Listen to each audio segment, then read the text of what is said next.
जय श्री महाकाल। आज हम इसमें अध्ययन करेंगे जो विगत आपकी परीक्षाओं में प्रश्न पूछे गए हैं। इसमें वस्तुनिष्ठ टाइप से पूछा गया है, हाँ या नहीं में, या सही या गलत, इस तरीके से हमको बताना है। जो अभिमत वाले प्रश्न पूछे जाते हैं उसमें हमें थोड़ी सुविधा होती है कि हम जो भी नियम हमको ध्यान आ रहे हैं, कई बार एक ही प्रकार के प्रकरण में दो नियम उसमें आकृष्ट होते हैं, तो हम काफ़ी खुलासा स्पष्ट करके उसमें दो नियम लिख सकते हैं। और हमने देखा भी है कि कई बार एक ही प्रकरण में अलग अलग नियमों को ध्यान में रखते हुए उसको हमें आगे करना होता है। लेकिन जहाँ पे हाँ या नहीं वाली बात आती है वहाँ हम बहुत सीमित हो जाते हैं अपना उत्तर देने के लिए। तो ये हमें बहुत क्लियर कट होना चाहिए कि वो चीज़ हाँ में उत्तर देनी है या नहीं में उत्तर देनी एज़ पर रूल। तो इसका अध्ययन करते हैं। ये ABCDE इस प्रकार से 5 इसमें पूछे गए हैं और प्रत्येक में इसमें 4-4 प्रश्न हैं वस्तुनिष्ठ हिसाब से। कुल 20 अंकों का ये प्रश्न है। तो शुरू करेंगे। ए से है, निलंबन काल में शासकीय सेवक को निम्न में से प्रत्येक की पात्रता स्पष्ट करना है। हाँ या नहीं में बताना है कि जो निलंबित शासकीय सेवक है उसको निम्न में से किसकी पात्रता आती है, तो हाँ, नहीं आती है तो ना ऐसा स्पष्ट करना है। पहला है गृह निर्माण अग्रिम, नहीं, पात्रता नहीं आती है। निलंबित शासकीय सेवक को गृह निर्माण अग्रिम स्वीकृत नहीं किया जाता है। और एडिशन में मैं ये बता दूं कि यदि स्वीकृति हो चुकी है और भुगतान नहीं हुआ है तो निलंबन अगर उसका हो गया है उस दौरान स्वीकृति से लेके भुगतान की प्रक्रिया में और भुगतान नहीं हो पाया है तो ऐसे भुगतान को भी रोक दिया जाएगा। और इसके बहुत ज़्यादा डीप में हम नहीं जाएंगे कि अब शासन की ओर से गृह निर्माण अग्रिम नहीं दिया जाता, तो निलंबन काल में गृह निर्माण अग्रिम की पात्रता नहीं आती है। दूसरा है चिकित्सा प्रतिपूर्ति, पात्रता आती है, यस।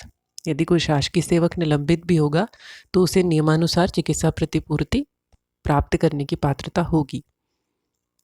तीसरा है गोपनीय प्रतिवेदन, तो निलंबित शासकीय सेवक का गोपनीय प्रतिवेदन नहीं लिखा जाता, नो आएगा इसमें। चौथा है मृत्यु हो जाने पर निलंबन अवधि सेवा काल मान्य होगी, हाँ, मृत्यु हो जाने पर जो निलंबन अवधि है वो सेवा काल मान्य होती है, यस।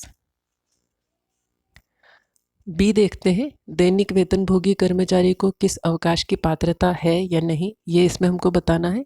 जो डेली वेजेस पे रखे जाते हैं कर्मचारी वो किस प्रकार की अवकाश की पात्रता रखते हैं। पहला है आकस्मिक अवकाश, मिलता है, हाँ, यस आएगा। दूसरा मातृत्व अवकाश, यस, मिलता है, प्रसूति अवकाश जिसे बोला जाता है। तीसरा परिवार नियोजन के लिए अवकाश, ये भी मिलता है, यस आएगा।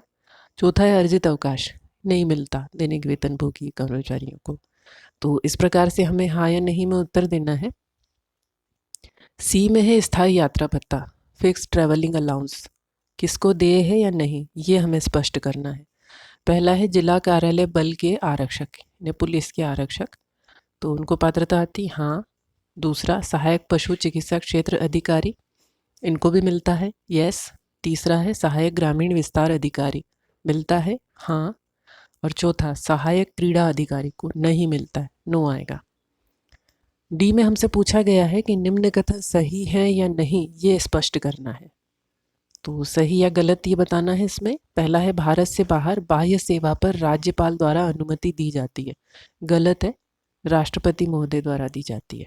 दूसरा है सेवानिवृत्ति के 5 वर्ष पहले घटित घटना पर न्यायिक कार्यवाही स्थापित करने के अधिकार राज्यपाल को प्रदत्त है, गलत है, किसी को भी नहीं है।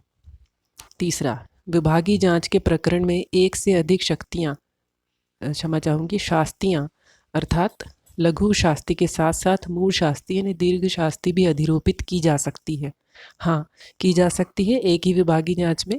ये भी आवश्यक नहीं है कि एक विभागीय जांच एक ही शासकीय सेवक के विरुद्ध हो, संयुक्त विभागीय जांच भी हो सकती है। दूसरा ये कि एक विभागीय जांच में एक ही आरोप हो, यह आवश्यक नहीं है।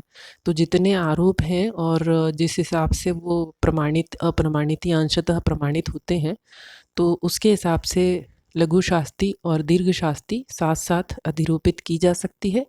न्याय के नैसर्गिक सिद्धांत में ये जो ध्यान रखना है हमको कि एक आरोप के लिए, एक गलती के लिए जो एक आरोप प्रमाणित हुआ है उसके लिए 2 सजा नहीं दी जाएगी। आरोप अलग अलग होने चाहिए तो 2 दिए जा सकते हैं, यस आएगा इसमें। चौथा है सेवानिवृत्त शासकीय सेवक एक ही समय में 5 से अधिक मामलों में बचाव सहायक का दायित्व निभा सकता है। तो नहीं, हम जानते हैं सामान्य प्रशासन विभाग के परिपत्र दिनांक 2002 के अनुसार इसमें ये चीज़ दी गई है कि सेवानिवृत्त शासकीय सेवक जो हैं वो एक समय में 5 अधिकतम 5 मामलों में बचाव सहायक हो सकते हैं, 5 से अधिक में नहीं। तो यहाँ पे नहीं आएगा उत्तर। चौथा ये पूरा होता है। पाँचवें में है ई में भंडार क्रय नियम के अंतर्गत ये कथन सही है या नहीं, ये बताना है हमको। भंडार क्रय और सेवा उपार्जन नियम 2015 यथा संशोधित 2022 के परिप्रेक्ष्य में हम इसका अध्ययन करेंगे, क्योंकि वर्तमान में ये जो लेटेस्ट है वही है, उसी के अनुसार हम इसका अध्ययन करेंगे। तो पहला दिया है निविदा की प्रतिभूति निविदा की अंतिम वैधता तिथि के 30 दिवस के बाद तक वैध होना आवश्यक है। गलत है, 45 दिन के बाद तक वैध होना चाहिए। दूसरा, निविदा की प्रतिभूति क्रय उपार्जन की जाने वाली सामग्री के अनुमानित मूल्य के 3% के बराबर निर्धारित की जा सकती है। नहीं, ये फिक्स्ड नहीं रहती है, 0.5% से लेकर के 3% तक के बीच में डिसाइड की जाती है। तीसरा है एकल स्रोत से क्रय या उपार्जन के लिए आपात स्थिति या किसी अपेक्षित माल की विशेष क्षेत्र से खरीदना यदि आवश्यक होता है तो प्रशासकीय विभाग का अनुमोदन आवश्यक होता है। गलत है, जो भी इसमें कॉम्पिटेंट अथॉरिटी है उससे एक श्रेणी उच्चतर अधिकारी का अनुमोदन लेना होता है। चौथे में दिया गया है कारागार में निरुद्ध व्यक्तियों द्वारा उत्पादित जो भी सामग्रियां हैं उनका क्रय जेल विभाग द्वारा निर्धारित दरों पर किया जा सकता है। तो ये सही है, जेल विभाग जो दरें निर्धारित करेगा उन दरों पर यहाँ से हम क्रय कर सकते हैं, ये सही है। थोड़ा सा इसमें क्या रहता है कि जहाँ पर हाँ या नहीं, सही गलत ये जवाब देना है, वहाँ हम थोड़े लिमिटेड हो जाते हैं और बहुत ही पॉइंटेड उत्तर हमको यहाँ पे देना पड़ता है, हाँ या नहीं। उसमें आगे पीछे हम बहुत सारा किंतु परंतु नहीं लिख सकते। और अभिमत के मामले में हम बहुत थोड़ा स्वतंत्र होते हैं कि यदि 2 नियम भी उसमें एप्लीकेबल हो रहे हैं तो हम काफ़ी सतर्कता से दोनों नियमों को उसमें लिख सकते हैं। तो ऐसे प्रश्नों का उत्तर देने में ध्यान रखें जो आपने पढ़े हुए हैं नियमों में अलग अलग, वही यहाँ पे वस्तुनिष्ठ के रूप में पूछे गए हैं। तो जब भी नियमों को ध्यान करें, जैसे कक्षा में आपको बताया जाता है कि अभिमत के बतौर ऐसा पूछा जाता है, उसको थोड़ा सा रिकॉल करें। आशा करती हूँ आपको ये अच्छे से समझ में आया है और अगले वीडियो में कुछ एक और अभिमत के प्रकरण लेकर के हम फिर से मिलते हैं। अच्छी से तैयारी करें। जय श्री महाकाल।